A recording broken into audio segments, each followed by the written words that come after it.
Negara, dalam pengertian ideal, adalah benteng pelindung rakyat. Ia lahir dari kesepakatan sosial, dibangun atas dasar kepercayaan, dan diberi kuasa untuk menegakkan hukum serta menjamin kesejahteraan. Namun, sejarah memberi pelajaran yang pahit. Tidak semua negara menjalankan amanahnya. Banyak yang berubah wujud, dari pelindung menjadi predator, dari pemimpin menjadi pemeras. Dalam pembahasan kali ini, kita menelusuri momen-momen kelam di mana negara justru menjadi alat untuk menghisap sumber daya, menjual penderitaan, dan memperkaya segelintir elit di atas tulang belulang rakyatnya sendiri.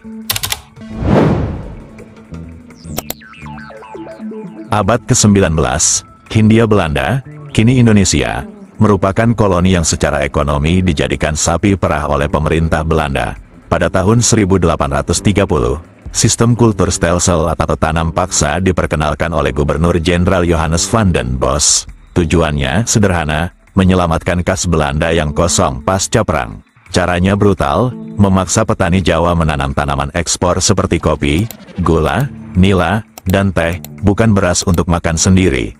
Rakyat dipaksa menyerahkan 20% tanahnya, atau jika tidak punya tanah, maka harus kerja paksa selama 66 hari setahun. Namun dalam praktiknya, lebih dari itu, hasil panen diserahkan ke pemerintah kolonial dengan harga yang ditentukan sepihak, lalu dijual ke Eropa dengan keuntungan besar. Puncaknya, antara tahun 1830 hingga 1870, sistem ini menyumbangkan sekitar 800 juta gulden ke kas Belanda, sebuah jumlah masif saat itu. Tapi di balik itu, kelaparan merebak di Cirebon, Grobogan, hingga Demak. Terjadi bencana kelaparan besar akibat petani tak lagi menanam bahan pangan. Negara yang seharusnya menjamin pangan rakyat, justru memaksa mereka menanam tanaman yang tak bisa dimakan, demi kekayaan negeri penjajah.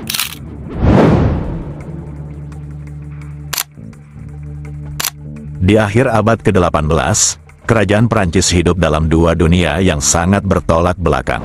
Di satu sisi, para bangsawan dan raja hidup mewah tak masuk akal di Istana Versailles. Louis ke-16 dan istrinya Marie Antoinette dikenal karena gaya hidup boros, pesta dansa, dan makanan mewah. Sementara itu, rakyat Prancis menghadapi kelaparan, inflasi, dan pajak yang memberatkan. Pajak hanya dibebankan pada kelas bawah, sementara kaum bangsawan dan pendeta nyaris bebas pajak. Ketika rakyat menjerit karena harga roti meroket, jawaban yang konon muncul dari sang ratu adalah kalimat legendaris, "If they have no bread, let them eat cake." Sebuah simbol nyata keterputusan elit dari kenyataan rakyat. Kemarahan memuncak. Tahun 1789, rakyat menyerbu penjara Bastille. Dalam beberapa tahun, kerajaan tumbang, Louis ke-16 dipancung, dan revolusi mengubah wajah Prancis. Negara yang menghisap terlalu banyak, akhirnya hancur oleh rakyat yang lapar.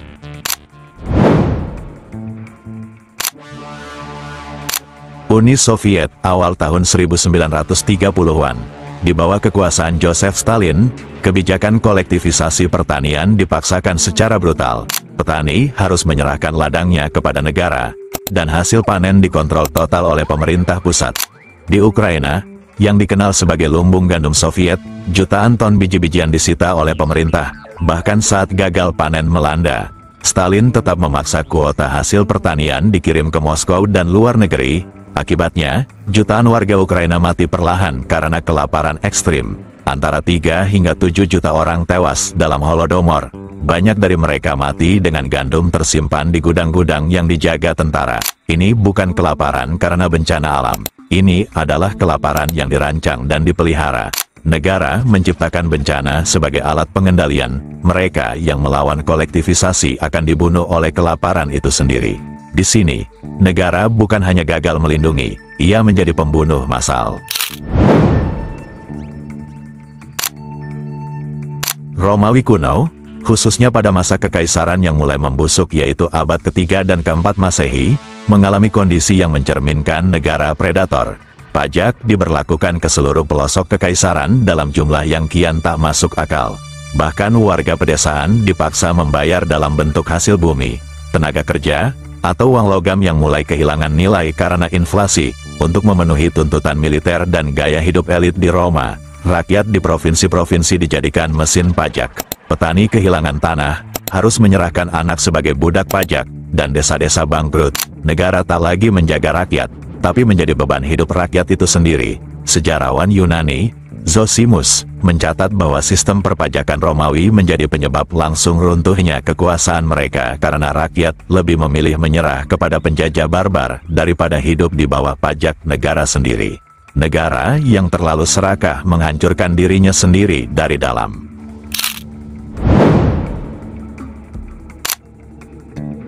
Zaire, sekarang Republik Demokratik Kongo, pada tahun-tahun 1965 sampai tahun 1997. Di bawah Mobutu Sese Seko, negara kaya akan mineral seperti emas, berlian, dan kobal. Tapi kekayaan itu tak pernah dirasakan oleh rakyat. Sebaliknya, Mobutu menjadikan Zaire sebagai rekening pribadinya. Diperkirakan Mobutu mencuri lebih dari 5 miliar dolar dari kas negara. Ia membangun istana pribadi di tengah kemiskinan rakyat. Tentara tidak dibayar, guru tidak digaji, rumah sakit ambruk, tapi elit di sekeliling Mobutu hidup dalam pesta dan kekayaan yang luar biasa. Zaire menjadi negara tanpa negara. Negara ada, tapi hanya di atas kertas. Di lapangan, tidak ada perlindungan, tidak ada jaminan hidup, yang ada hanya penindasan dan penghisapan oleh rejimnya sendiri. Jika kita tarik garis lurus dari kasus tanam paksa hingga Mobutu, dari Romawi hingga Soviet, semua punya pola yang sama, pajak yang tak manusiawi atau kerja paksa atas nama negara. Sumber daya alam dan manusia dijadikan alat kekayaan elit, rakyat dikorbankan demi gengsi, ego, atau proyek utopis negara. Negara tetap berdiri megah di atas penderitaan massal. Negara seharusnya menjadi sandaran terakhir rakyat dalam keadaan krisis. Ketika harga pangan melonjak, ketika pekerjaan langka, ketika generasi muda kehilangan arah, negaralah yang harus hadir, menjadi penopang, pengarah, dan pelindung. Namun sejarah memperlihatkan sisi gelap dari realitas yang lebih kejam. Negara justru bisa menjadi mesin pembunuh masa depan. Bukan dengan peluru, tapi dengan kelaparan. Bukan dengan tank, tapi dengan ekonomi yang dimatikan perlahan. Bukan dengan senjata, tapi dengan kebijakan yang memusnahkan harapan.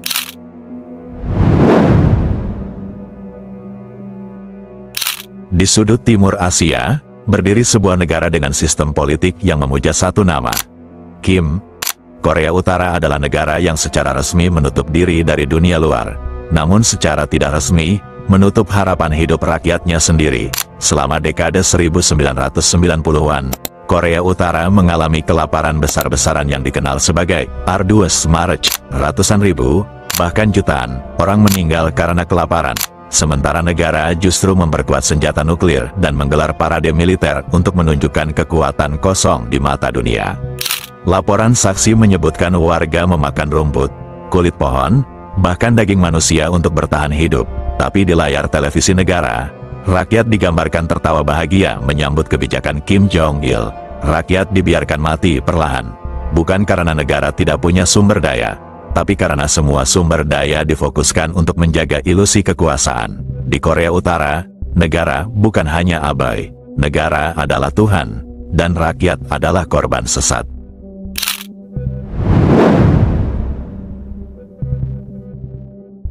Ironi terbesar di benua Amerika Latin mungkin bernama Venezuela.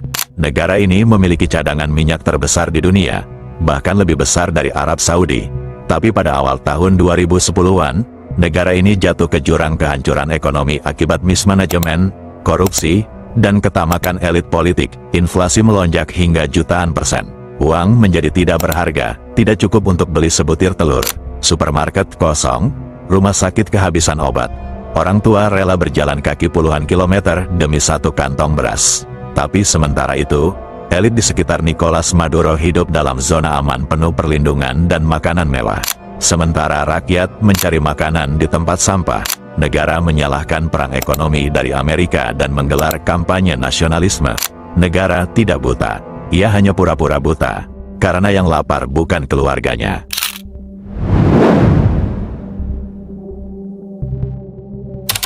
Bayangkan punya uang setumpuk satu tas, tapi tetap tidak cukup untuk membeli sepotong roti. Itulah kenyataan yang terjadi di Zimbabwe saat dipimpin oleh Robert Mugabe. Akibat kebijakan agraria yang brutal dan penghancuran sektor industri, negara ini terjun bebas ke jurang hiperinflasi. Pada tahun 2008, tingkat inflasi mencapai 231 juta % per bulan. Nilai mata uang hancur, dan pemerintah terus mencetak uang baru tanpa kendali. Uang 100 triliun dolar Zimbabwe hanya bisa membeli 3 telur. Rakyat kehilangan tabungan hidupnya, pensiun mereka lenyap, dan masa depan anak-anak mereka tak lagi bisa dibeli dengan sekolah. Negara justru menolak bertanggung jawab. Negara terus menyalahkan pihak asing dan menutup mata terhadap kehancuran total sistem ekonominya sendiri.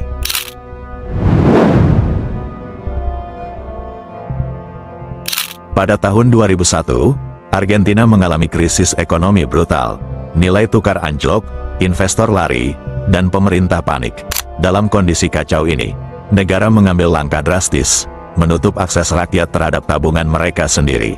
Kebijakan ini disebut Corralito, di mana rekening bank dibekukan, pengambilan uang dibatasi secara ekstrim. Rakyat tidak bisa mengambil uang yang sudah bertahun-tahun mereka kumpulkan. Orang tua kehilangan dana pensiun. Warga tidak bisa bayar rumah sakit. Mereka melihat masa depan mereka dikunci oleh negara sendiri. Negara mengambil uang rakyat untuk menyelamatkan sistem perbankan. Tanpa izin, tanpa ganti rugi, demonstrasi besar pun pecah. Presiden Fernando de la Rúa melarikan diri dengan helikopter dari atap istana. Tapi kerusakan sudah terjadi. Rakyat dihancurkan oleh negara yang seharusnya jadi penjaga.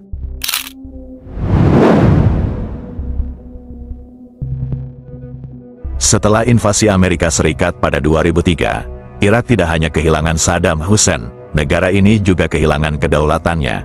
Rezim baru yang dibentuk, dengan restu Barat, menjadi rezim boneka. Rakyat Irak berharap kehidupan lebih baik, tapi justru mendapat realita lebih buruk. Konflik sektarian, pemadaman listrik, korupsi brutal, dan ekonomi lumpuh.